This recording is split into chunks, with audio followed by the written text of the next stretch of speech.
Get ready for a revealing analysis that will show you exactly what Adam Peters' number one priority is to transform our team, because you will discover which fundamental pillar is still missing from our roster and how he plans to address it. But that's not all.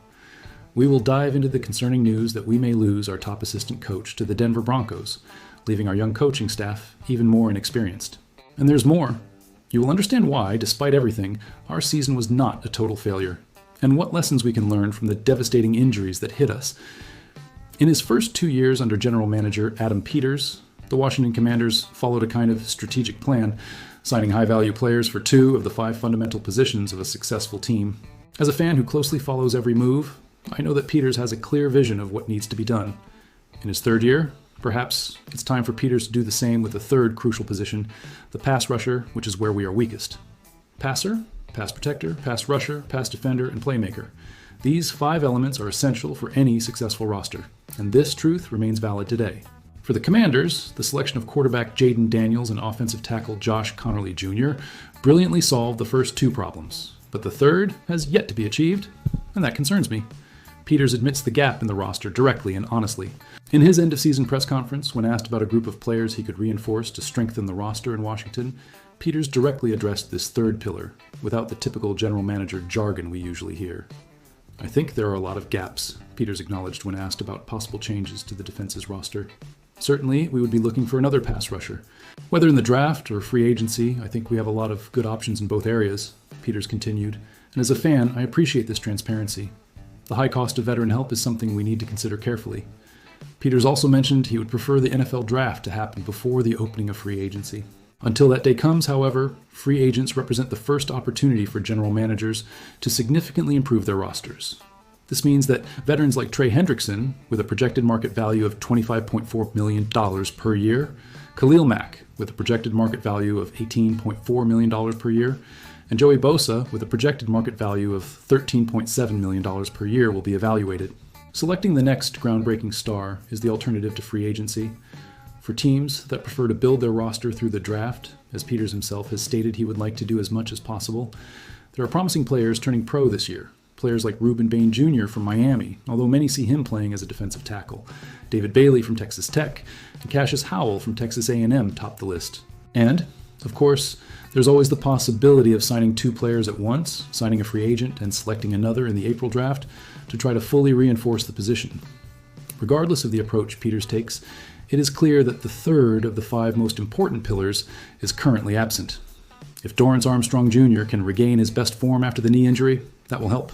Therefore, moving forward, Peters and the Commanders need to operate as if they don't have any elite pass rusher, because the truth is that regarding the current roster for 2026, they do not have that key piece we so need to compete. And now, get ready for some concerning news. You're going to find out how we might lose our top assistant coach to the Denver Broncos, leaving our already young and inexperienced offensive coaching staff in an even more precarious situation. The Washington Commanders made many changes to the coaching staff this offseason and will enter the upcoming season with 2 new coordinators in crucial positions. The changes bring many uncertainties, especially with David Blau and Durante Jones taking on their first coordinator roles in the NFL, which is risky enough as it is. Having experienced assistants on the team can help with the transition to a new system. Blau may lose one of those assistants who would help him a lot, as Brian Johnson was interviewed for a prominent offensive coordinator position on another team. Brian Johnson is interviewed for the offensive coordinator role with the Denver Broncos, and this news makes me anxious. Johnson is currently the senior offensive assistant and passing game coordinator for the Commanders. Losing him would be a significant loss for our offensive structure. We didn't know what to expect from Johnson after he was passed over by Blau for the offensive coordinator position, and he finally had an important interview for his own opportunity. Johnson caught the attention of the Denver Broncos and was recently interviewed for the team's offensive coordinator position. Johnson has experience as an offensive coordinator in college football, in addition to having worked with the Philadelphia Eagles in 2023 before joining Washington, giving him solid credentials. It was expected that he would attract interest from other teams in the league. With so many openings this offseason, it is still unknown whether he will end up leaving, but the possibility is real. If he does leave, that will be yet another important hire that the Commanders will need to make to adequately replace him. The Commanders are extremely young on their offensive team, and that is concerning. The Commanders have a crucial season ahead in which quarterback Jayden Daniels needs to bounce back and stay healthy throughout the season. He will do this with a new offensive coordinator, Blau, who went from quarterback's coaching assistant to offensive coordinator in just a few months. Blau has never called plays or run his own offense before, so it will be a whole new challenge for him, and losing Johnson would make everything more difficult. He will also have a young quarterbacks coach, DJ Williams, taking over the role. It is also unclear whether veteran coach Anthony Lynn will remain with the team after receiving several interviews for a head coaching position, but he would be the last veteran if Johnson leaves. Fortunately, Daniels is an experienced quarterback who knows how to provide feedback and lead on and off the field, which could help. And now, to wrap things up, let's understand why our season was not a total failure. You're going to discover the reasons why there is still hope, and how devastating injuries were the main factor for our poor performance. The Washington Commanders had a very poor showing in the 2025 season, achieving only 5 wins in 17 games, and as a fan, it was painful to watch. The team finished the season with 7 fewer games than the previous year and did not qualify for the playoffs, which represents a huge difference from the performance of the previous year. Brad Gagnon, a columnist for Bleacher Report, evaluated all 32 teams of the season and gave the Commanders a D+ grade, which could have been worse. The Commanders were decimated by injuries, mainly on offense, as Jaden Daniels and Terry McLaurin missed a large part of the season. Still, 5 wins and 12 losses, with the defense allowing 26.5 points per game. Gagnon wrote, "This team simply was not doing well. They will have to hope it was an isolated case." Gagnon continued, and I agree it was atypical. The Commanders are hopeful they can fully recover next season. Things have certainly been brutal for the Commanders this season, but the main reason they didn't receive a bad grade was the wave of injuries. Many of the team's problems this season can be directly attributed to that. Several players missed games, including quarterback Jaden Daniels, who did not play in more than half of the games, which is devastating.